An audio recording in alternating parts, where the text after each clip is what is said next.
আপনাদের ভিতরে যারা মোবাইল ব্যাংকিং সার্ভিস এমক্যাশ ব্যবহার করেন তারা চাইলে এখন থেকে এমক্যাশ থেকে বিকাশে ট্রান্সফার করতে পারবেন, এমক্যাশ থেকে রকেটে ট্রান্সফার করতে পারবেন এবং এমক্যাশ থেকে উপায়ও ট্রান্সফার করতে পারবেন। এইটাকে কিন্তু ইন্টার অপারেবল পেমেন্ট সিস্টেম বলা হয়, যেটা গত 1 নভেম্বর থেকে চালু হওয়ার কথা ছিল প্রত্যেক মোবাইল ব্যাংকিং সার্ভিসে, যাতে মোবাইল ব্যাংকিং সার্ভিসগুলো একটা থেকে আরেকটাতে লেনদেন করতে পারে, যেমন বিকাশ থেকে এমক্যাশ, বিকাশ থেকে রকেট বা রকেট থেকে বিকাশ, এরকম। কিন্তু এখনো পর্যন্ত প্রত্যেক মোবাইল ব্যাংকিং সার্ভিস কিন্তু এই সার্ভিসটি চালু করতে পারেনি, কিন্তু এমক্যাশ অলরেডি চালু করে দিয়েছে। কিভাবে আপনারা এমক্যাশ থেকে বিকাশে লেনদেন করবেন বা অন্য কোনো মোবাইল ব্যাংকিং সার্ভিসে লেনদেন করবেন সেটা আজকের ভিডিওতে দেখাবো। সেই সাথে দেখাবো বিকাশ থেকে কবে আপনি ট্রান্সফার করতে পারবেন, রকেট থেকে কবে আপনি ট্রান্সফার করতে পারবেন, কেন দেরি হচ্ছে, এই সকল বিষয় আজকের ভিডিওতে জানাবো। মূল ভিডিওতে যাওয়ার আগে রিকোয়েস্ট করবো ভিডিওটিতে লাইক দিয়ে ভিডিওর পরবর্তী অংশটুকু কন্টিনিউ করবেন।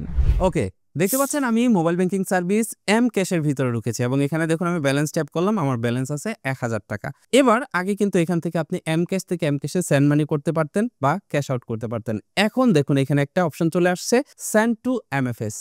এই সেন্ড টু এমএফএস অপশনে ক্লিক করলে আপনি দেখতে পারবেন এখানে কোন কোন ওয়ালেটে আপনি টাকা পাঠাতে পারবেন। যেমন এমক্যাশ থেকে আপনি চাইলে সরাসরি এখন রকেটে পাঠাতে পারবেন, এমক্যাশ থেকে বিকাশে পাঠাতে পারবেন, এমক্যাশ থেকে উপায়ে পাঠাতে পারবেন, ইসলামিক ওয়ালেটেতে পাঠাতে পারবেন এবং তালিপেতেও কিন্তু আপনি টাকা পাঠাতে পারবেন। তো আমি এখান থেকে বিকাশে ট্রান্সফার করে আপনাদেরকে দেখাচ্ছি। এর জন্য বিকাশে ট্যাপ করলাম। বিকাশে ট্যাপ করার পর দেখতে পাচ্ছেন দুইটা অপশন আসছে, একটা হচ্ছে রিসিভার নেম, আরেকটা হচ্ছে বিকাশ লিমিটেড অ্যাকাউন্ট নাম্বার। তার মানে যার বিকাশে টাকা পাঠাবেন তার নাম এখানে আপনাকে লিখতে হবে, তারপর এখানে বিকাশ নাম্বারটা লিখতে হবে। নাম বিকাশ নাম্বার লেখার পর নেক্সটে প্রেস করবেন। নেক্সটে প্রেস করলে এখানে আপনাকে অ্যামাউন্ট দিতে বলবে। এবার আপনি কত টাকা পাঠাবেন সেই অ্যামাউন্ট দিয়ে দিবেন। তো আমি এখানে বিকাশে 500 টাকা পাঠাবো, তাই আমি এখানে 500 টাইপ করে দিলাম। এরপর দেখুন এখান থেকে নেক্সট লেখা চলে আসছে, এখান থেকে আমি নেক্সট লেখাতে প্রেস করলাম। নেক্সট লেখাতে প্রেস করলে আপনি দেখতে পারবেন যে এখানে কত টাকা চার্জ কাটা হবে।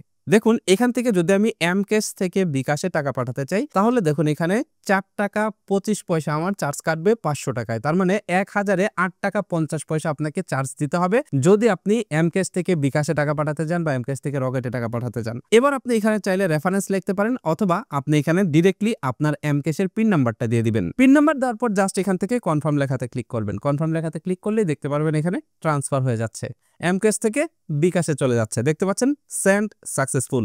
দেখুন সাথে সাথে কিন্তু আমার বিকাশে টাকাটা ক্যাশ ইন হয়ে গেছে। দেখতে পাচ্ছেন ইউ হ্যাভ রিসিভ 500 টাকা ফ্রম ইসলামী ব্যাংক এমক্যাশ এবং এখানে নাম্বার চলে আসছে। তার মানে টাকাটা কিন্তু ইনস্ট্যান্ট ট্রান্সফার হয়ে গেছে। এমক্যাশ থেকে সরাসরি কিন্তু আমি বিকাশে ট্রান্সফার করতে পেরেছি এবং এর জন্য চার্জ কেটেছে 4 টাকা 25 পয়সা। এবার একইভাবে আমি রকেটে ট্রান্সফার করে আপনাদেরকে দেখাবো। এর জন্য এখান থেকে আমি রকেটে প্রেস করলাম। রকেটে প্রেস করার পর দেখতে পাচ্ছেন একইভাবে এখানে রিসিভার নেম এবং মোবাইল নাম্বার চেয়েছে, তার মানে রকেট নাম্বার চেয়েছে। নাম্বার দিয়ে নেক্সটে প্রেস করলে আবারও এখানে অ্যামাউন্ট চেয়েছে। এবার আমি আবারও এখানে অ্যামাউন্ট দিয়ে দিলাম। তো এখানে আমি 450 টাকা ট্রান্সফার করবো। এর জন্য এখান থেকে নেক্সটে প্রেস করলাম। নেক্সটে প্রেস করার সাথে সাথে দেখতে পাচ্ছেন এখানে অ্যামাউন্ট এবং এখানে চার্জ কত কাটবে এবং টোটাল কত টাকা কাটবে সেটা এখানে দেখাচ্ছে। এবার জাস্ট আপনি পিন নাম্বার দিয়ে সেন্ড করলে কিন্তু রকেটেও টাকাটা ট্রান্সফার হয়ে যাবে। তো এইটাই হচ্ছে মূলত ইন্টার অপারেবল পেমেন্ট সিস্টেম, যেটার মাধ্যমে আপনি এক মোবাইল ব্যাংকিং সার্ভিস থেকে আরেক মোবাইল ব্যাংকিং সার্ভিসে খুব সহজেই আপনি লেনদেন করতে পারবেন। এবার কথা হলো কেন বিকাশ এখনো পর্যন্ত এই সিস্টেমটি চালু করেনি। বিকাশ সহ অন্যান্য যে মোবাইল ব্যাংকিং সার্ভিস রয়েছে এদের কিন্তু 1 নভেম্বর থেকেই এই সার্ভিসটা চালু করার কথা ছিল, কিন্তু তাদের অ্যাপ এবং কারিগরি মান উন্নয়নের জন্য তারা প্রায় 3 মাসের মতো সময় চেয়েছে। বিকাশ প্রায় 3 মাসের মতো সময় চেয়েছে, এর ভিতরে তারা এই সিস্টেমটা চালু করে ফেলবে। অন্যান্য মোবাইল ব্যাংকিং সার্ভিসের ভিতরে নগদ এখনো পর্যন্ত বাংলাদেশ ব্যাংক থেকে লাইসেন্স পায়নি ইন্টার অপারেবল পেমেন্ট সিস্টেমের জন্য।